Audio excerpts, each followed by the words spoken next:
அன்பு கலந்த வணக்கம்.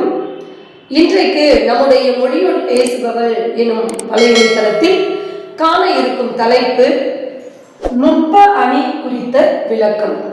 அணி இலக்கணங்கள்ல 25வது இடம்பெற்றிருக்கக்கூடிய நுட்ப அணி என்று சொல்லக்கூடிய அந்த அணியினுடைய விளக்கத்தை குறித்த காணொலி தாங்க நம்ம காணொலியா இருக்க போது. ரொம்ப நுட்பமா கவனிச்சிங்கன்னா இந்த காணொலியை தொடர்ந்து ஸ்கிப் பண்ணாம முழுமையாக ரொம்ப நுட்பமா கவனித்து வந்தால் கட்டாயம் இந்த நுட்ப அணிக்கான விளக்கம் நிச்சயம் உங்கள் மனதை விட்டு நீங்காமல் இருக்கும் என்று நம்புகிறேன். வாருங்கள் காணொலிக்குள் போகலாம். நுட்ப அணிக்கான நூற்பா: தெரிவு வேறு கிளவாது, குறிப்பினும் தொழிலினும் அறிவுணர் வினைத்திறம் நுட்பமாகும். இதாங்க இந்த பாட்டு. நுட்பம்னா என்ன? ரொம்ப நுணுக்கமாக. நுட்பம் என்றால் ஆங்கிலத்துல மைனூட்டா அப்படின்னு சொல்லுவோம். அப்ப ரொம்ப நுட்பமாக உயிர்த்துணரக்கூடிய தன்மை உடையதுதான் நுட்பம் அப்படின்னு நம்ம பொதுவாகவே ஒரு பொருள் புரிந்து வைத்திருப்போம். அதேதான் கொஞ்சம் அணி இலக்கணப்படி தண்டி அலங்காரப்படி என்ன சொல்றாங்க அப்படின்னா, தெரிவு வேறு கிளவாது.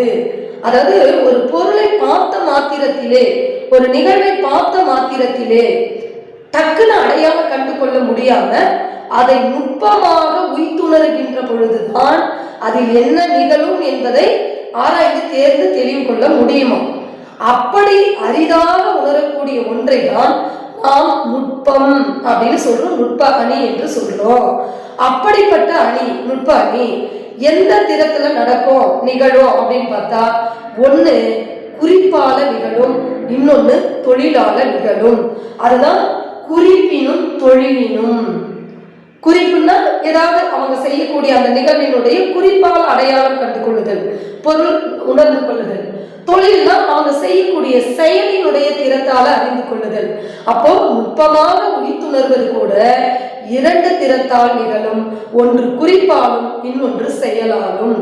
இப்ப இந்த இரண்டு வகையில அறிதுணர் வினைத்திறம், அறிதுணர் அப்படின்னா அரிதாக உணரக்கூடிய செயல்பாட்டினை உடையதுதான் நுட்ப அணி ஆகும் என்று மிக அழகாக இந்த நூற்பாக சொல்லியிருக்கிறார். தெரிவு வேறு கிளவாது. தெரிவுனா தெளிவு, தெளிவா புரிஞ்சுக்க முடியாது அப்படின்றதுதான் தெரிவு வேறு கிளவாது. பார்த்த மாத்திரத்திலே அதனுடைய உண்மை பொருள் என்ன என்பது உடனடியாக தெரியாமல் குறிப்பினும் குறிப்பினாலும் தொழிலினும் தொழிலினாலும் அரிதாக உணரக்கூடிய ஒரு வினைத்திறத்தை உடையதுதான் நுட்பம் என்று சொல்லப்படும் நுட்பம் ஆகும். இது பாடம். இப்ப இதை நம்ம இந்த ரெண்டு எடுத்துக்காட்டின் வழியா, அதாவது குறிப்புக்கு ஒன்றும் தொழிலுக்கு ஒன்றுமாக இந்த ரெண்டு எடுத்துக்காட்டு நம்ம பார்த்துட்டோம்னா நுட்ப அணினா என்னன்னு இன்னும் எளிமையா விளங்கிடும்.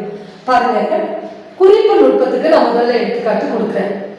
காவலன் மெல்லுயிர்க்கு காவல் புரிந்ததால் பேதையர் ஆயம் பிரியாத மாதர் படர் இருள்கால் சீக்கும் பகலவனை நோக்கி குடல் இசை நோக்கும் குறிப்பு. குறிப்பு நுட்பங்கிறது இங்கே பாடலே வந்துருச்சு பாருங்க. இந்த பாட்டினுடைய கருத்து என்ன அப்படின்னா, ஒரு பெண் இருக்கிறாங்க, மாதர் வந்துருச்சு பாருங்க, ஒரு பெண் இருக்கிறாங்க. அந்த பெண் எப்படிப்பட்ட தன்மை உடையவள் அப்படின்னா, இதுவரைக்கும் சுற்றத்தாரை கூட பிரிய மனமில்லாமல் இருக்கக்கூடிய ஒரு பெண். இங்க ஆயத்தார் என்றால், ஆயம் என்றால் சுற்றம், சுற்றத்தாரை கூட பிரிந்திராத ஒரு பேதைத்தன்மையோடு இருக்கக்கூடிய ஒரு பெண், ஒரு தலைவி இருக்கிறாள். அந்த தலைவி என்ன பண்றா அப்படின்னு பார்த்தா, மேற்கு திசையை நோக்கி உற்று நோக்கி கொண்டு பிறகு வணங்குகிறார். மேற்கு திசையை நோக்கி வணங்குகிறார். இது குறிப்பாக உணர்த்தக்கூடிய ஒரு செய்தி. இதுக்கு முன்னாடி என்ன ரெண்டு வரை இருக்கு பாருங்க. காதலன் மெல்லுயிர்க்கு காவல் புரிந்ததால். ஏன் இப்படி அவன் மேற்கு திசையை நோக்கி வணங்கணும் அப்படின்னு உய்த்து உணர்ந்தால், நுட்பமாக ஆராய்ந்தால், தலைவன் இவள் மீது, தலைவி மீது உயிரையே வைத்திருக்கிறான், தன்னுடைய உயிரையே வைத்திருக்கிறான் தலைவி மீது. அப்போ உயிருக்கு உயிராக தன்னை விரும்பக்கூடிய அந்த தலைவனுக்கு தான் இரவுக்குறியில் சம்மதிப்பதாக, தலைவனுக்கு உயிர் கவசமாக திகழக்கூடியதாக தன்னுடைய குறிப்பினால் வெளிப்படுத்துகிறார். எப்படி இந்த குறிப்பு வெளிப்படுத்துகிறது அப்படின்னு பார்த்தா, அவள் மேற்கு நோக்கி வணங்குகிறாள் பகலவனை. இந்த பாருங்க, 3வது வரியை மாதர் அந்த தலைவி படர் இருள்கால் சீக்கும். படர் இருள்னா கதிர்களால் படர்ந்திருக்கக்கூடிய இருளை அகற்றுகின்ற, போக்கும்னா சீக்கும்னா போக்கும் அர்த்தம், போக்குகின்றன்னு அர்த்தம்.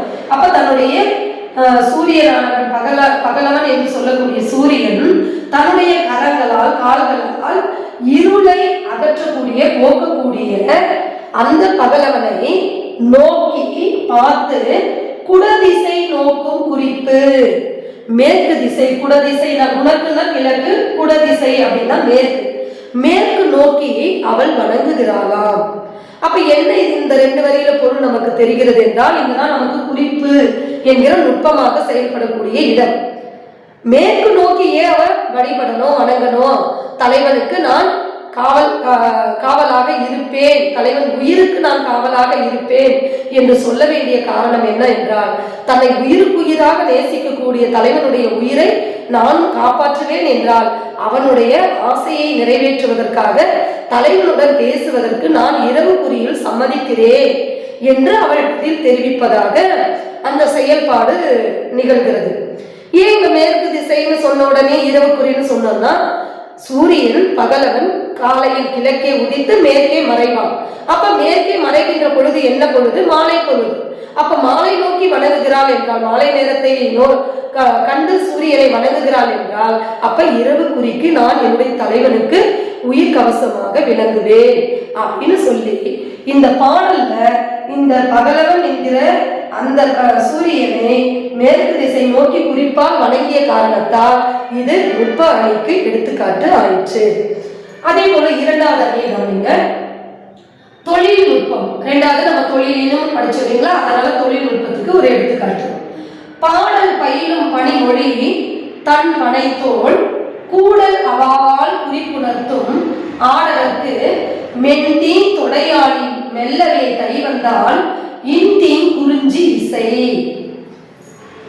இந்த பாடலினுடைய கருத்து என்னன்னா, பாடல் பயிலும் பணிமொழி, நல்ல பாடல்களை பாடக்கூடிய பணிவான மொழியை பேசக்கூடிய ஒரு தலைவி அல்லது ஒரு பெண் தன் பனைத்தோள் கூடல் அவாவால், தன்னுடைய தலைவனுடைய தோளை தழுவ வேண்டும் என்ற அவாவால், அவா என்றால் பேராசை, இசையால் குறிப்புணர்த்தும்.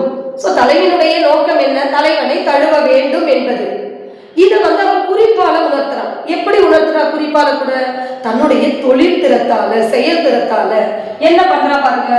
ஆடவருக்கு மென்தி தொடையாளி மெல்லவே கை வந்தால், மென்மையான இனிமையான ஓசை தரக்கூடிய அந்த யாழிலே இந்தி குறிஞ்சி இசை, இனிமையான குறிஞ்சி பண்ணை சேர்த்து மீட்டினாலும்.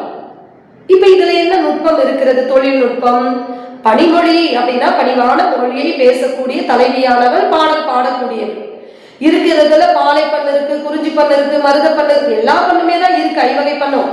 ஆனா இவன் நெய்தல் பண்ணையோ பாலை பண்ணையோ அல்லது மருத பண்ணையோ பாடாது குறிஞ்சி பண்ணை இசைத்தால் யாழிலே மீட்டி என்பதனுடைய நுட்பம் என்ன? குறிஞ்சியினுடைய உரிபொருள் புணர்தலும் புணர்தல் நிமித்தமும். எனவே குறிஞ்சி பண்ணை நீட்டினால் தலைவனுடைய தோளை புணர வேண்டும் என்ற நுட்பத்திரத்தை அந்த இடத்துல வெளிப்படுத்துவதாக பொருள் புரிகின்றது.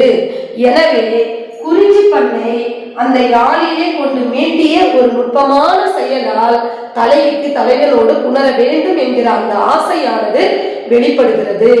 எனவே தலைவியினுடைய செயலால் அந்த நுட்பத்திறன் வெளிப்படக்கூடிய காரணத்தால் இது தொழில்நுட்பம் ஆயிற்று. புரிஞ்சிருக்கும்னு நினைக்கிறேன். இங்க பாருங்க, இந்த முதல் பாடல குறிப்பு நுட்பத்துக்கு என்ன குறிப்புன்னா மேற்கு திசை நோக்கி தலைவி வணங்குறது. தொழில்நுட்பத்துக்கு என்ன இங்க நமக்கு குறிப்பாக சொல்லப்பட்டிருக்கிறதுனா, தலைவியானது பாடல் பாடும்போது குறிஞ்சி பண்ணை யாழிலே மீட்டி பாடுகிறார். இந்த 2 குறிப்புகளையும் வைத்துக் கொண்டுதான் இந்த நுட்ப அணி எங்கனம் தோன்றுகிறது என்பதை மிக அழகாக, நேர்த்தியாக, நிறைவாக விளக்கி இருக்கிறார் நமது தண்டி ஆசிரியர்.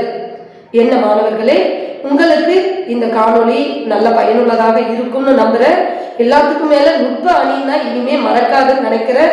ரொம்ப நுட்பமாக சொல்லக்கூடிய ஒரு பின்னணியோடு இயங்கக்கூடிய ஒரு அணிதான், அழகான ஒரு அணிதான் நுட்ப அணி. மீண்டும் அடுத்த ஒரு நல்ல காணொளியோடு உங்களை சந்திக்கிறேன். அதுவரை உங்களிடம் இருந்து விடைபெறுவது உங்கள் முனைவர் ஜெயசித்ரா. நன்றி, வணக்கம்.